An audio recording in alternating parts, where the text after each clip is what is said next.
Well, it's down to the wire. We are in the final stretch to Election Day. Joining me now to discuss Ford O'Connell, Matt Connolly, and Adam Goodman. Matt, let me start with you. You're in the state that will obviously play a major role in determining the next commander-in-chief. Pennsylvania, maybe a couple of weeks ago, thought to be out of reach, certainly now within striking distance. How do you see it playing out? I see Pennsylvania very much in play. I would predict, honestly, that he is going to win Pennsylvania by 3 points, and I'll tell you why.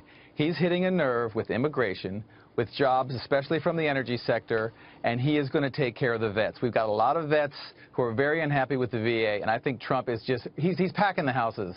And we got to understand that this kind of energy is not for Hillary. And let's also not forget one thing. There's a transit strike in Philadelphia right now, and it's going to go through Tuesday. That could really affect poll workers. Yeah, I know that's a sort of a wild card, but what about the experts who are saying that it's these, the white women in Philadelphia, suburban Philadelphia, where Donald Trump cannot catch up? We know that Melania gave a speech, perhaps targeting that group earlier in the week.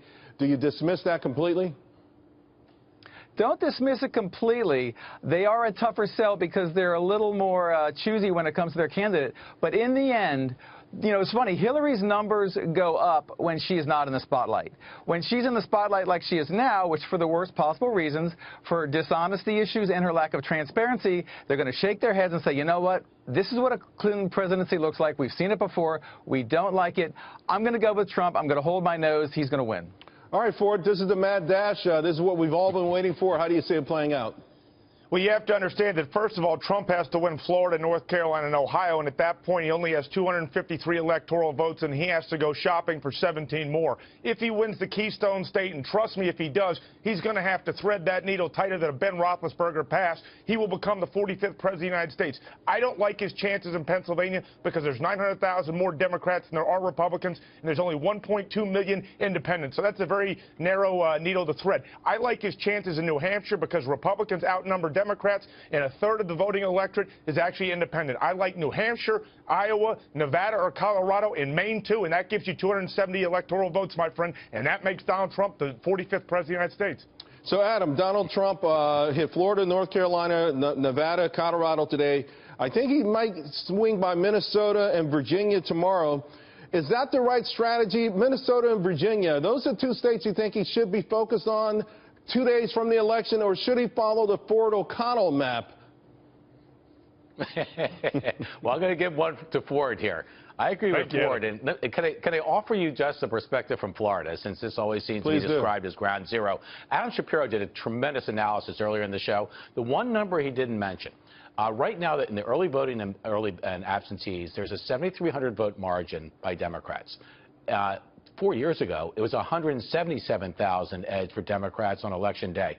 And that was an election 4 years ago that Mitt Romney lost by only 74,000 votes to President Obama. If you look at the numbers here in Florida, the numbers and under the numbers are looking very, very positive for Donald Trump, and I can feel it on the ground here in Tampa Bay. He was here earlier.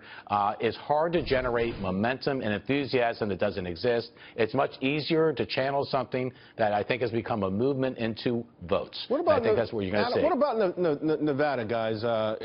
It's you know, I'm hearing things out of Nevada that over 70% of people have already early voted.